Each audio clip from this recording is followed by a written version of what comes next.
예수 그리스도의 계시라. 이는 하나님이 그에게 주사 반드시 속히 일어날 일들을 그 종들에게 보이시려고 그의 천사를 그 종 요한에게 보내어 알게 하신 것이라.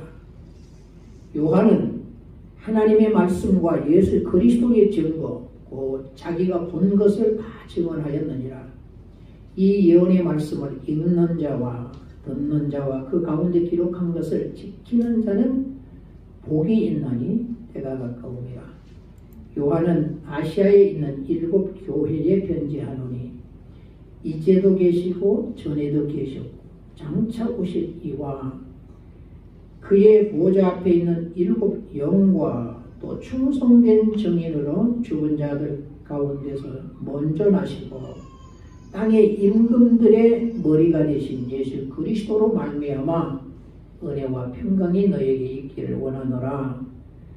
우리를 사랑하사 그의 피로 우리 죄에서 우리를 해방하시고 그의 아버지 하나님을 위하여 우리를 나라와 제사장으로 삼으신 그에게 영광과 능력이 세세토록 있기를 원하노라. 아멘. 은혜라는 말을 히브리어는 헨이라고 그러는데요. 이런데 공짜로 준다 라고 하는 하난이라는 단어가 있습니다. 그 단어에서 나온 명사입니다. 그래서 은혜라고 하면 공짜로 준 것 그런 얘기인데, 하나님이 내게 주셨으니까 내가 공짜로 받은 것, 또 그냥 주는 자의 의지에 의해서 내게 공짜로 주신 것, 이런 거죠. 그러니까 그분이 주는 자의 마음이죠. 그분의 의지에 의해서 내게 주어진 거라는 말입니다. 내가 원해서 한 게 아니고 그냥 그분이 주신 것이다. 공짜로. 돈 주고 사는 것보다는 공짜가 훨씬 좋지요. 그죠? 여러분 싫어요? 그냥 주니까 좋더라고요. 근데 비싼 거 주니까 훨씬 더 좋대요. 싼 거보다는 비싼 거 주니까 훨씬 좋더라고요. 한 50만 원짜리 주면 훨씬 더 좋고, 100만 원짜리 주면 더 좋고, 1000만 원짜리 주면 더 좋고요. 1억짜리 주면 그거보다 더 좋죠. 집 한 채 주면 더 훨씬 좋은 거죠. 이렇게 공짜로 준 것, 아니 전혀 생각지도 못했는데 공짜로 내게 주셨다, 그런 거예요. 그러면 그걸 갖다 은혜 이렇게 얘기하는 거예요. 은혜. 우리가 조금 주 예수 하나님 할 때 주 예수가 하나님이라는 말은 그분이 전능자라 그 말이죠. 그분이 능력자라, 또 그분이 신이시다, 그런 얘기죠. 이거 우리 잘 머릿속에 해놔야 돼요. 왜냐하면 그래야 찬양할 때 굉장히 은혜가 되는 거예요. 그분이 전능자라, 그분이 신이시다. 그래서 여러 부분에 있어서 그 단어가 여러 가지 뜻이 있어요. 여러 뜻이 전능자, 능력자, 권세자 막 이런 뜻인데, 그걸 다 머릿속에 넣어놓으면은 찬양할 때 어떨 때는 이 단어가 부딪히고 어떨 때는 저는 부딪히고 이렇게 부딪혀지는 거죠. 그래서 우리에게 더 큰 은혜가 되도록 되어 있습니다. 그러면 예수는 그리스도, 그런 그리스도라는 말은 그 기름 부음 받는 자라고 그런 뜻이기 때문에 구약에서는 그걸 메시아라고 했어요. 메시아. 마쉬아흐 그런 건데 메시아라고 했어요. 메시아란 말이 무슨 말이냐면 기름 부음 받냐 그 말이야. 그게 기름을 누가 부었냐면 대제사장, 그 다음에 왕, 이렇게 기름을 부음 받았어요. 그러니까 예수는 그리스도, 그분이 우리의 왕, 그분만이 내 죄를 위해서 죽으신 대제사장이신 예수 그리스도, 그런 뜻이야. 그게 내 죄를 위해서 자기를 드리신 제사장, 대제사장, 그분이 예수라. 또 성경에 뭐 산, 바위 이런 말이 나오는데, 그것은 산도 항상 그 자리에 있으니까 항상 그 자리에 있다 그래서 신이라 이런 표현도 있어요. 근데 그보다도 더 강력한 표현이 바위예요. 바위라고 할 때는 절대 변하지 않는다, 영원하다. 그럼 영원한 분이 누구냐? 신이라는 거죠. 그래서 그분만이 나의 바위시오, 그 말은 변하지 않는 나의 신이시다, 나의 왕이시다, 나의 주시다, 나의 전능자시다. 그런 의미로 바위라는 이런 표현을 했습니다. 자, 그런데 공짜로 주었는데 뭘 공짜로 줬냐고요. 뭘 공짜로 주었냐 그러면 오늘 은혜와 평강 그랬잖아요. 이 평강을 공짜로 줬다 그런 뜻이에요. 이게 하나님이 우리에게 주신 것 중에 뭘 공짜로 주었냐 그러면은 히브리어로 이걸 샬롬 그래요. 샬롬 다 알잖아요, 그죠? 샬롬 그러는데 이 샬롬은 본래 이건 형용사예요. 이들이 그 안녕히 이런 식으로 우리는 번역을 했습니다. 이걸 그 다음에 평강, 평안하다 하는 걸 번역을 했죠. 그런데 이들은 그런 의미로 쓰는 것보다도 물론 그 속에는 그 평안이라고 하는 속에는 깊은 의미들이 다른 의미들이 들어있어요. 그런데 본래 이들이 의미를 가지고 쓰는 것은 평강이라고 했을 때는 온전하다, 완전하다는 뜻이라요. 그러니까 이게 본래 동사가 살람이에요. 살람이 살렘 그러면 명사가 되고 샬롬 그러면 형용사가 돼요. 주로 형용사를 많이 쓰는데 본래는 이 샬람입니다. 샬람이 온전하다, 평안하다. 그러니까 우리가 이게 평강이라고 번역한 이게 샬롬이란 말이에요. 그래서 우리는 평안, 이 샬롬을 그렇게만 이해하는데 그게 아니고 그들은 이해할 때에 온전함, 완전함 이렇게 이해해요. 온전함, 완전함. 그래서 명사를 할 때 온전함, 완전함. 동사를 쓸 때는 온전하다, 완전하다 이렇게 이해를 한단 말이에요. 이 단어를. 그러니까 선물을 뭘 줬다고요? 온전함을 줬다는 얘기입니다. 완전함을 선물하셨다 그 말이거든요. 그까지 하면 참 이해가 안 돼. 그까지 하면 뭘 완전함을 선물로 줬다. 그러는데 그 말이 무슨 얘기냐? 이런 얘기예요. 우리가 에덴 동산에서 쫓겨나면서 나는 누구의 허리 속에 아담의 허리 속에 있었지 우리 그죠? 아담의 허리에서 우리 같이 쫓겨난 거예요. 그러니까 창세 전에 아담은 창세에 하나님이 아담을 창조하실 때 우리를 다 아담의 허리에다가 뒀단 말이에요.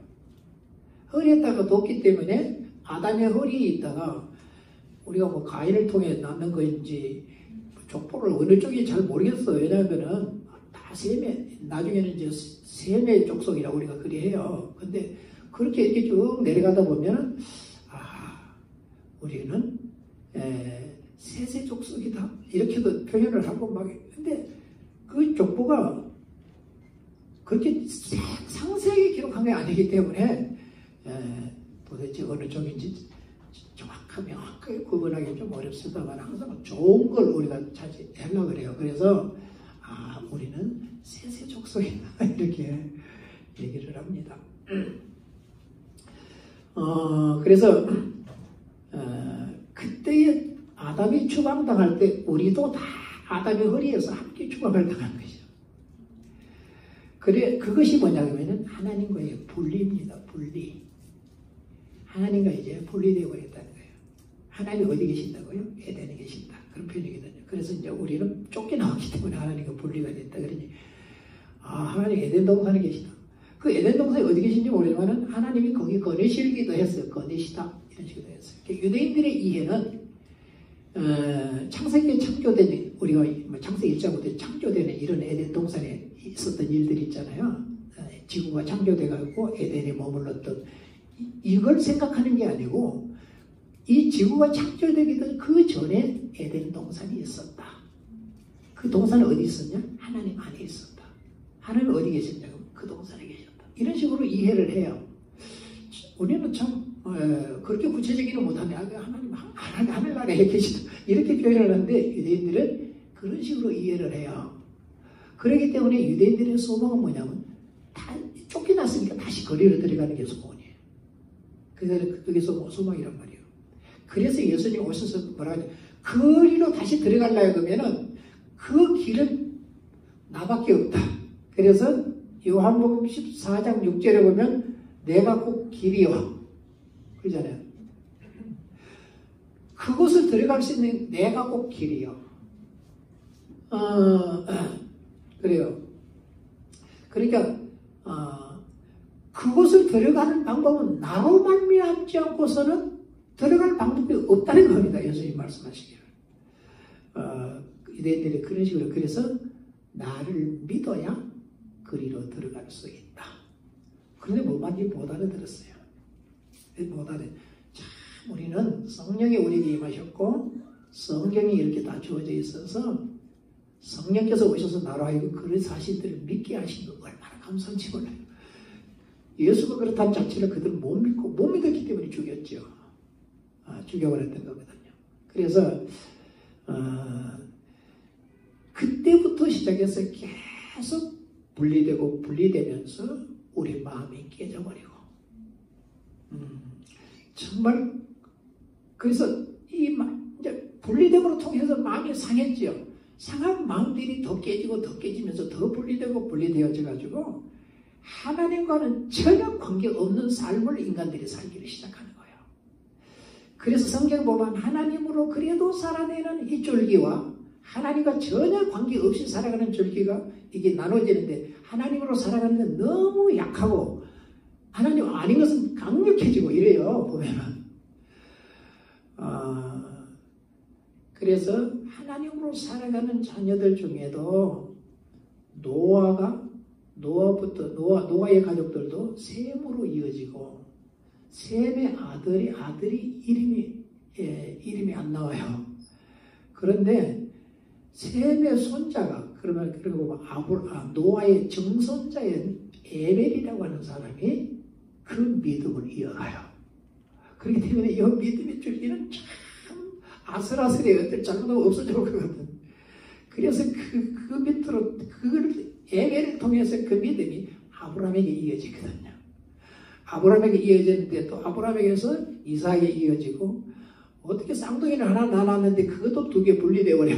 그래가지고 야곱으로 이어져가는 에서는 아니고 야곱으로 이어져가 12아들을 놓고 하나님 역사는 그런 식으로 해서 이제 이어져 갔던 것을 이렇게 보게 되어집니다. 근데 우리는 어느 쪽으로 가버린 건지 그래서 우리도 셈의 자손이다. 이래서 그쪽으로 갔을 것이다. 이럽니다. 어떻든 이렇게 계속 하나님과 분리되다 보니까 그 상한 마음들이 더 파괴되고 더 깨어지고 하나님과 전혀 관계없는 이런 삶을 우리가 살아왔다는 말입니다. 그래서 하나님이 물론 아브라함을 선택해갖고 그 민족들에게 그 후손들에게 하나님을 나타내시고 그들과 하나님을 섬기도록 하고 결국 애굽으로 내려갔다가 다시 시내의 광야를 통해 가지고 이제 가나안으로 들어가게 되는데 이런 모든 이런 과정들 속에서 하나님이 자기 자신을 그 백성들에게 이렇게 보여주잖아요. 나타내주고 내가 너희들의 주인이고 너희들의 신이다. 나만 섬겨라 이렇게 얘기를 합니다. 하나님께서 그런데 그래서 그 나만 섬기고 나로 인하여 사는 법들을 계속 가르친 것이 토라예요. 율법 우리가 하는 거 있죠. 토라라고 해요. 유대인들은 토라라고 하는데 이 토라를 이 율법을 계속 이렇게 가지고 하나님을 섬김으로 통해서 결국 하나님의 백성으로 사니까 그 하나님의 백성은 하나님께로 다시 간다. 이런 믿음을 가지고 있는 사람들이 있고 그걸로 끝난다는 사람이 있어요. 그래서 부활이 없다 하는 사두개인들 성경에 나오죠. 그죠? 그리고 부활이 있다 하는 바리새인들 이런 식으로 나옵니다. 그 하나님의 백성이라고 하는 그들도 계속 하나님께 제사를 드리고 하는 그들 역시도 그런 식으로 생각을 하는 거예요. 부활이 없다는 거죠. 하나님께서 그래서 예수님을 보내셔서 하나님을 아브라함의 하나님, 여호와 하나님이에요. 이삭의 하나님, 야곱의 하나님. 그 말은 아브라함도 이삭도 야곱도 살아있다. 분명히 죽었는데 살아있다라고 이렇게. 그래서 뭐요? 부활이 있다고 하는 것을 설명을 했던 거거든요. 살아있다는 겁니다. 그래서 예수님은 오셔서 영접하는 자, 그 이름을 믿는 자는 하나님의 자녀가 되는 것을 주셨어요. 요한복음 1장에서 그런 식으로 얘기를 해요. 영접하는 자가 누구를 영접해? 나를 영접하고 나를 믿으면 아버지 하나님의 자녀가 된다. 이렇게 이제 선언하는 거예요. 그래서 이 복음은 이제 유대인들에게만 좋은 게 아니고 이방인들에게까지 이 복음이 이 증거되어진, 선포되어진 말씀이거든요. 그래서 유대인뿐만이 아니라, 그러니까 유대인들은 처음에 생각할 때 오순절 성령의 역사가 나타나가지고 예루살렘에 어마어마한 부흥이 일어나서 교회가 커져갔거든요. 그래서 이 사두개인들, 바리새인들 이 사람들이 그 사두개인들 중에서도 제사장들 중에서도 예수를 믿고 바리새인들 중에서 예수를 믿어가니까 이 지도자들이 회의를 하고 엄청난 박해를 당하면서 결국 사도들을 잡아서 이렇게 고문하다가 야고보가 순교를 하게 되어지잖아요. 이런 걸 통해서 예루살렘에 엄청난 박해가 일어나서 이러다 보니까 그 박해를 피해서 사마리아도 가고, 그렇죠? 유대 다른 이스라엘 전체가 퍼지고 그 이후에는 이방 나라들까지 이제 도망을, 사실 못 살 것 같으니까 도망을 간 거겠지. 가가지고 성령을 받고 나니까 자기들이 하는 게 뭐냐 하면은 예수 얘기하고 싶은 마음이 없는 거예요. 예수. 그래서 여기 가서 예수를 하니까 성령이 임하고, 저 가서 예수를 얘기하니까 성령이 임하고, 이런 성령을 받으니까 저들이 이방인들이 예수가 믿어지는 거예요. 이러면서 온 세상으로 복음이 이렇게 퍼져나가서 예수 그리스도를 믿는 그 사람들에게는 하나님의 자녀가 되는 권세, 예수님이 선포한 것이고, 사도 바울은 주 예수를 믿으라 그리하면 너와 내 집에 구원을 얻으리라. 그러니까 예수를 믿으면 구원이 있다. 그러면서 결국 이 제사는 폐하여질 것이라 했는데 AD 70년에 로마가 침공을 해가지고서는 이 예루살렘 성을 이렇게 점령을 하고 성전을 파괴할 때 완전하게 파괴하면서 사두개인들을 완전하게 다 죽여버립니다. 열심다고 해서 SNF파드나 같은 이 공동체 생활을 했던 사람들이 이 사람들을 완전히 다 죽여버려요. 바리새인들도 거기 있었던 사람은 다 죽여버려요. 그런데 예루살렘 성을 둘러싸려고 하는 이런 기미가 보인다 그러면 빨리 이것을 피해라. 이거 예수님이 제자들에게 얘기했거든요. 그래서 예수 믿는 제자들과 즉 예수 믿는 사람들이 그것을 빠져나온 거죠. 오순절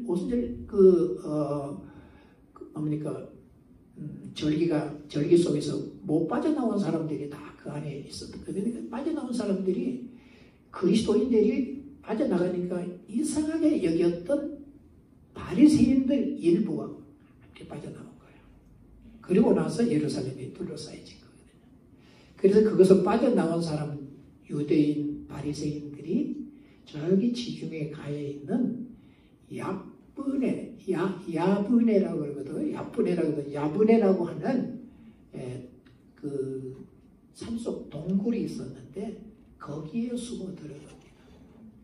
거기에 살면서 이제 예루살렘 성이 다 포위됐기 때문에 파괴될 것이다. 그래서 나중에 파괴된 소식을 들으면서 이제는 성전 없는 삶을, 성전 없이 삶을 지켜내는 삶을 살때, 그래서 그쪽에 피해 있던 사람들이 나중에 이 세계에 흩어져 있다가 독립을 할 때 그들이 다 주축이 됐다 그럽니다. 지금 유대인들이 그 소리를 그러거든요.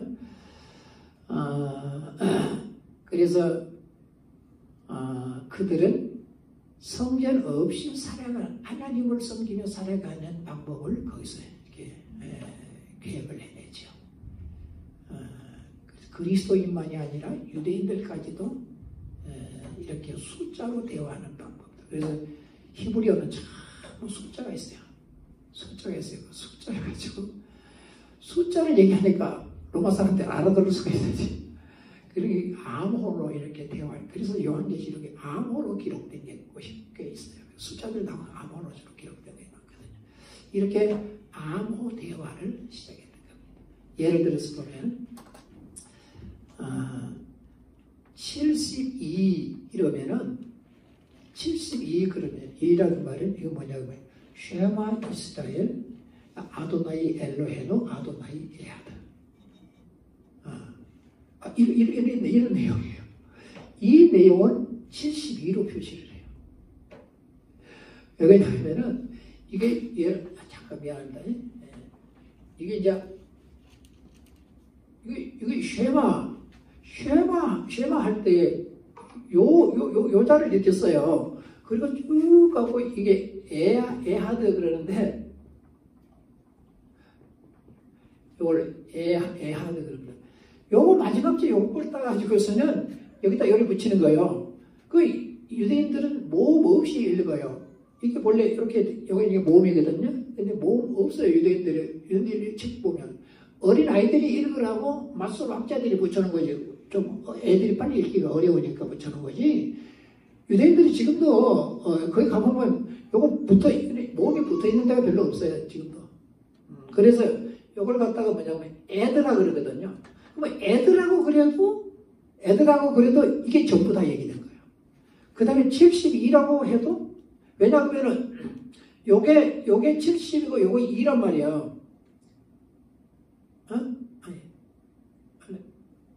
아니 70이 아니고 얼른 안 나오네요. 하여튼 이거 그래서 지금 뭘 설명하려고 하냐면은 이런 암호로 대화하기 시작했단 말이야. 애드 그러면 이게 전체 다 읽은 거예요. 이게 뭐냐면은 이스라엘아 들으라. 우리 하나님 여호와는 유일하신 하나다 그 뜻이다. 유일하신 여호와시다. 이걸 증언하는 거예요. 이렇게 증언하는 거예요. 그러니까 유대인들이 세계 2차 대전 때 그 폴란드에 있는 아우슈비츠 그 당할 때 그 수용소에 있으면서 입으로 소리를 못 내니까 저걸 다 읽지 못하고 이렇게만 해도 무슨 말이다. 왜? 그들은 계속 아침에 일어나면 저걸 선포해야 돼요. 이스라엘아 들으라. 우리 하나님 여호와는 유일하신 여호와이시다. 이걸 선포했다는 거죠. 이렇게끔 이걸 통해서 자기들의 신앙을 유지해갖고 그러니까 자기들이 거기에서 가스실에서 또 가고 죽고 또 죽고 또 죽고 뼈만 남고 나중에 그 안경을 모아놓은 걸 보여 어마어마하더라고요. 그냥 사람을 사람처럼 생매장시켜버리거든. 그러니까 이러한 죽음의 문턱에서도 여호와 하나님은 선하신 분이십니다. 내가 비록 이렇게 죽는다 할지라도 여호와 하나님은 유일한 분이십니다. 그리고 내 하나님이 맞습니다. 여호와는 나의 주되심이 맞습니다. 어떤 그런 깊은 그 신앙 속에 있을 때 그들의 모습은 우리가 눈물이 없이 참 그 부분들을 볼 수가 없는 그 비명 속에서도 여호와 하나님은 선하시다. 이스라엘 가면 이스라엘 박물관이 있어요. 거기 들어가 보면은 조그마한 촛불들, 그러니까 그걸 전기를 가지고 촛불을 만들어서 전기를 나눴는데 계속 촛불이 타니까 이게 좀 어려우니까 전기로 만들었는데 이렇게 그렇게 지나가는 이 길이 있어요. 저 길이 있는데 그 길을 가는데 얼마나 몸이 없어졌냐면 왜? 거기서 죽어가면서 그 절규하는 그게 녹음돼 있더라고요. 그러면 그걸 그때 들려주는 거예요. 그리고 사진을 쫙 그때 사진들 다 붙여 하나님에 대한 원망 자체가 없더라고요. 그렇게 비참하게 죽어가면서 그게 없어. 이야, 기가 막히잖아요. 그게 그들의 신앙이란다. 예수를 믿고 그런 신앙을 가졌으면 얼마나 좋겠어요. 그죠? 근데 예수를 안 믿었어. 예수를 안 믿었어. 그래서 깨어지고 부서지고 엉망이 되어져 가면서 하나님과 전혀 관계없는 이런 삶을 살았단 말이야. 그들이. 그런 삶을 이제는 계속 살면서 하나님 몰라버린 거예요. 모든 이 이방인들이 하나님 몰랐던 거죠. 그래서 유대인들에게 있어서의 이 완전한 그 말은 이렇게 깨어져서 부서지고 분리되고 하나님과 관계가 없는 이것을 다시 완전히 하나님과 하나 되는 이 관계를 만드는 거, 이걸 얘기하는 거예요. 다시 하나님과 내가 바른 관계, 무슨 얘기냐면 온전하게 되었다. 하나님과 관계가 완전하게 되었다. 그런 얘기예요. 그러니까 물론 뭐 유대인들이 이렇게 썼지만은 특히 신약 성경에 보면 사도 바울이 은혜와 평강에 대한 얘기를 굉장히 많이 했었어요. 이 사도들이 그런 얘기를 많이 해요. 은혜와 평강에 대해서. 왜 그러냐면 예수 그리스도의 십자가라고 하는 그게 하나님과 우리와의 관계를 어째요? 온전하게 해주었다는 얘기입니다. 그러니까 그 전에까지는 그렇게 온전케 되는 방법이 없었다는 것이죠. 그런데 예수 그리스도의 십자가 그것이 하나님과 우리 사이를 온전케 만들었다는 겁니다. 아니 뭐 십자가에 예수님이 죽으셨어요. 그런데 예수 그리스도가 하나님의 아들이만 하면 의미가 없는, 아들이 아니면 하면 의미가 없는 거죠. 근데 예수 그리스도는 하나님이 보낸 하나님의 독생자, 하나밖에 없는 아들이었다는 거예요. 아들을 십자가에 못 박고 하나님이 우리와 온전한 관계를 만들었다는 거예요. 또 바꿔서 얘기하면 예수께서 십자가에 죽으심으로 하나님과 우리를 온전하고 완전한 관계를 만들었다는 거예요. 그러니 은혜와 평강이 너에게 있을지어다 그 말은 너희들에게는 하나님의 이 평강이 그 말인데 이 샬롬이라고 표현했거든요. 이 완전함이 이 온전함이 공짜로 주어졌다. 공짜로 주어졌기 때문에 이 관계를 지금 선언하는 거, 공짜로 주어진 이 관계를 선언하는 거거든요. 너에게 평강이 있을지어다. 이런 식으로 한 거거든요. 그러니까 무슨 얘기예요? 이 평강을 공짜로 주어진 이 온전함, 이 완전함을 끝까지 잘 지키고 가라 하는 그런 의미로 은혜와 평강이 너에게 있을지어다. 이렇게 선포를 해 주신 것입니다.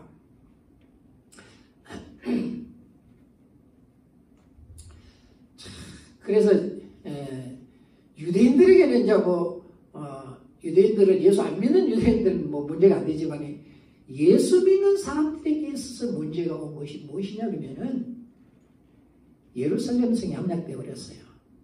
10년이 지나고 70년에 무너졌으니까요. 10년이 지나면 80년이죠. 또 10년이 지나고 20년이 지났어요. 그랬는데도 왜 예루살렘 성전이 무너졌으면은 성전이신 예수 그리스도가 오셔야 되는데 사실 유대인들은 그랬거든요. 이 예루살렘 성전이라고 하는 것은 하나님의 보좌가 그대로 예루살렘에 내려와서 거기다가 성전을 짓고 하나님이 거기 계시다. 이렇게 믿었어요. 그러니까 예루살렘 성전이 무너진다는 얘기는 받아들일 수가 없었던 거예요. 이해가 왜? 하나님의 보좌가 무너진다니까. 이거 있을 수 있냐는 거죠. 안 된다는 거예요. 왜? 전능하신 그분이 계시는데 어떻게 그게 사람이 무너뜨릴 수 있냐는 것이죠. 절대 무너뜨릴 수 없다는 겁니다. 하늘에 거나 지금 이 땅에 거나 조금도 하늘에 가서 뒤지지 않는다. 부족함이 없다는 거예요. 그러니까 우리는 이 땅에서 그림자라고 얘기합니다만은 그들은 그런 생각들보다는 그 그림자, 뭘 하늘에 비춰졌다 해서 그 그림자라는 표현을 합니다만은 조금도 부족함이 없었다. 이렇게 그 예루살렘 성 또 성전에 대하여 그렇게 이해를 했던 것입니다. 그래서 그곳에서 계시면서 온 땅을 통치하시는 여호와시라는 겁니다. 그 여호와를 통치하는 그 여호와가 거기 계시는데 지금 뭐예요? 그게 무너져 버린 거예요. 지금 이게 무너져 버렸다 그 말이에요. 아니 왜 무너졌다니까? 왜? 무슨 이유로? 어떻게 무너질 수 있었냐는 거죠. 그래서 우리가 하나님을 떠나면 하나님은 예루살렘 거기 뭐 하려고 계시냐 건물 속에. 그래서 하나님께서 떠나신다. 그럼 그 떠나는 이유가 무엇이었었냐? 당시의 사두개인들과 이 바리새인들이 엄청난 서로 증오하고 싸우고 다투고 그리고 특히 이 사두개인들, 이 제사하는 그룹들은 재판을 너무 굳게 하고 수많은 자기들 반대하는 사람을 죽였거든요. 전쟁은 왜 일어나냐면 그만큼 많은 사람들을 피를 흘렸기 때문에 전쟁이 일어나도록 되어 있는 거란 말이에요. 무서운 겁니다. 전쟁이. 왜 그러냐? 피를 흘린 거 갚느라 그런 거거든요.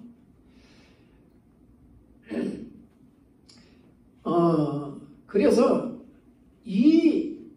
아주 그 두 그룹이 크게 달했던 거예요. 이 증오들이 서로 막 싸우는 이것들이 아주 크게 달했던 거예요. 그래서 사두개인들은 특히 제사장 그룹들이 많았기 때문에 제사장 그룹들이 엄청난 백성을 억압을 했다는 겁니다. 그리고 대제사장의 이 직분을 로마 정부와 협상을 해가지고 자기들이 그쪽에 돈을 매기고 뭐 이렇게 하고 정치적으로 어떤 경우는 6개월이 바뀌게 됐다는 거예요. 본래 대제사장이 죽어야 되도록 되어 있는 건데, 새로 제사장이 되도록 되어 있는 것인데, 중간에 뒤집어버리고 뒤집어버리고, 이런 식으로, 그러니까 자기 대제사장이 되고 싶으니까 정치적으로, 그 물밑 작업들을 하면서, 이렇게 하니까 종교가 썩을 수밖에 더 있겠냐고요. 그 자기들의 그런 권력을 가지고 상당한 이권들을 취했던 겁니다.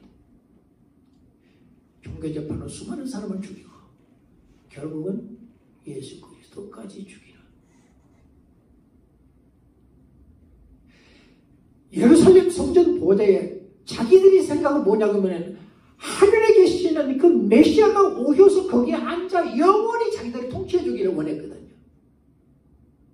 그런데 그 메시아가 왔는데 그렇게 기대하고 기다리고 기도하고 했던 그분이 왔는데 그분을 죽여버려.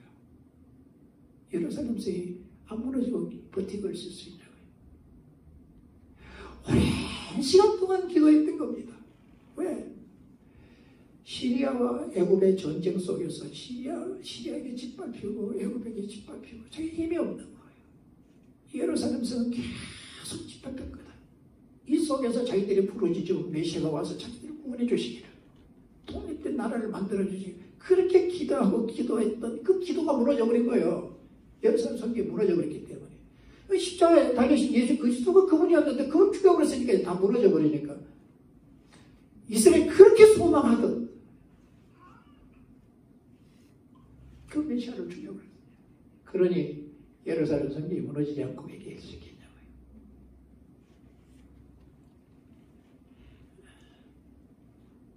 그럼 그렇게 무너졌어요. 그러니까 그리스도인들은 뭐예요? 그거 무너져도 10년, 20년 주님 오셔야 된다는 거예요.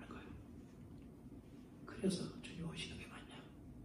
의심이 가기 시작한 거예요. 예수 그리스도의 재림이 맞는 것이냐? 정말 오시는 것이냐? 정말 온다면 도대체 언제 오신다는 것이냐? 그분이 아니라 우리가 다른 메시아, 정말 유대인들이 기다리고 있는 그 메시아를 이건 아니고 그걸 기다려야 된다는 것이냐? 이런 믿음이 약해져가면서 흔들리기 시작했던 거예요. 그래서 유대인들이 그런 아픔과 슬픔을 가지고서 질문을 계속했던 거예요. 사도들에게 질문하고 또 주의 종들을 세우는 그 종들에게 질문을 하고 계속 질문했던 것이 뭐냐면 사도들에게 질문이 되었던 거예요. 그 질문에 대한 응답이 요한계시록이에요. 그래서 요한계시록 1장 1절에 보면 예수 그리스도의 계시라. 예수 그리스도의 그분이 살아계시면서 보여주었다는 겁니다. 이는 하나님이 그에게 주사 반드시 속히 일어날 일들을 그 종들에게 보이시려고 그의 전사를 그 종 요한에게 보내 알게 하신 것이라 하면서 반드시 이루어질 것을 지금 보여주겠다 하고서 이렇게 얘기한 거예요. 그 뭐냐? 그래서 요한계시록 마지막에 가지고 이 시장에서 뭐라 그래요? 내가 진실로 속히 오리라. 그러니까 사도 요한은 아멘 주 예수여 오시옵소서, 정말 좀 속히 오시옵소서 하고 기록을 했던 거예요.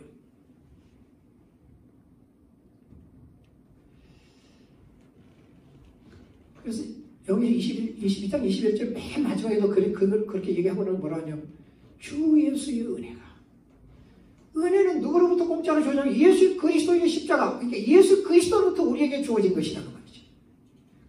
우리에게 공짜로 주신 것이 온전한 완전함이 그분을 통해서 우리에게 주어지신 것이기 때문에 주 예수의 은혜가 이렇게 얘기하고 모든 자들에게 있을지어다.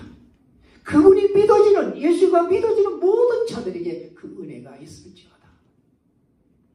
온전함이 완전함이 하나님과 그 관계가 되어질지어다. 그렇게 이렇게 하고 요한계시록을 맞춰놓은 거예요.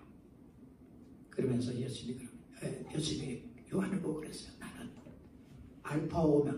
알파 오메가라는 얘기는 헬라어의 알파라는 맨 처음 나오고 오메가는 맨 뒤에 나오는. 그래서 그걸 다시 설명할 때 내가 알파 오메가라 또 처음과 나중이라 내가 시작과 끝이라 이런 식으로 얘기한 거예요. 그 얘기는 시작과 끝이라 시작이 어디서 에덴 동산을 했잖아요. 그러니까 거기에서 시작했는데 내가 너희들을 다시 그 동산으로 데려가서 그곳에서 나를 살게 될 것이다. 마지막에도 그럴 것이다. 내가 그 동산에서 너희들에게 생수를 공급해 주었듯이 그리고 너희들을 계속 따라다녔지 않냐. 내가. 왜냐하면 광야에서 그들이 반석을 치니까 생수가 나왔잖아요. 그 생수를 사도 바울이 바로 그리스도라 그랬거든요. 고린도전서 10장에 사대를 보면 그 반석은 뭐 그리스도라 그러단 말이야. 그렇기 때문에 뭘 따라 반석 속에서 생수가 나왔기 때문에 생수가 그들을 따라다녔다 그런 얘기도. 오늘날 우리도 못 마셔 죽잖아요. 이 속에 주님이 계시다. 왜 그 물은 어디서부터 나왔냐면 그리스도로부터 나왔다. 그렇기 때문에 그분이 생수다. 이렇게 표현을 하는 거죠. 그렇게 표현을 하는 겁니다. 그래서 그리스도 그분이 에덴에서 살아가는 그들에게 생수를 주셨듯이 오늘 우리에게도 생수를 주시지만 결국 마지막에 가서 그 동산에서 영원히 사는 생수를 너희들에게 내가 줄 것이다 하는 것이 알파 오메가라. 내가 처음과 나중이라 하는 그런 얘기예요. 내가 시작할 때도 너희들에게 있어서 하나님이었고 내가 전능자였다. 예수 그리스도이지 얘기하는 거예요. 내가 시작할 때 그 동산에서도 너희들에게 내가 신이었고 또한 내가 전능자였고 내가 것이었다. 내가 하나님이었다. 그런 표현이죠.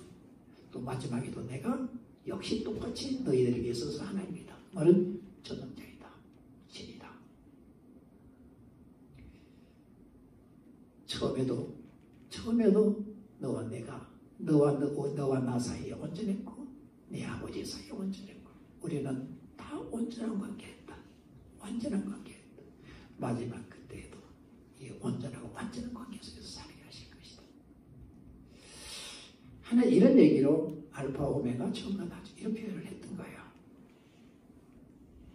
그래서 그곳에서 영원한 안식을 누리는 이제 주님이 아버지 영원한 안식을 누리는 그것을 이렇게 기대하도록 보여주면서 요한계시록을 마쳤던 것이거든요.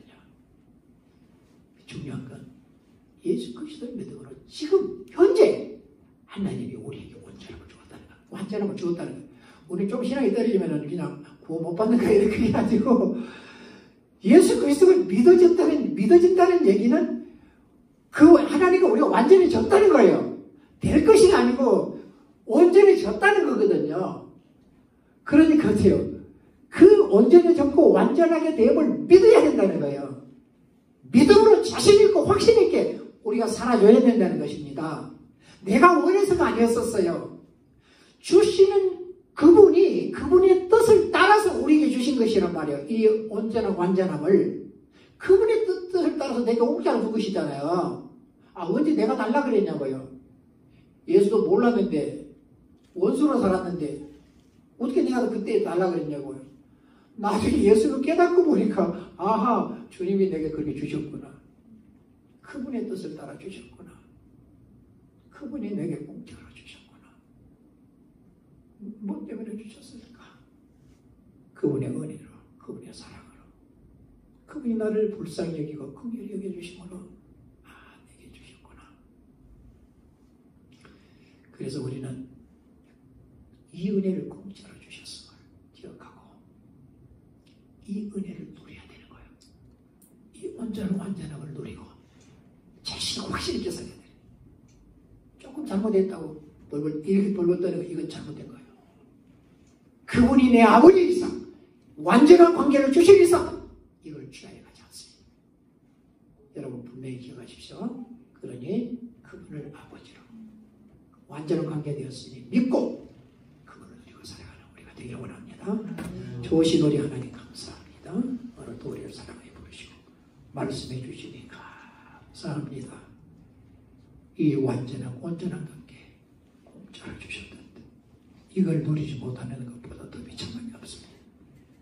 완전하게 이 은혜를 누리고 살아가는 저희들 되게 해주셔서 날마다 자신있고 확신있게 살게 해 주옵소서. 이 소원을 예수님의 이름으로 기도하옵나이다.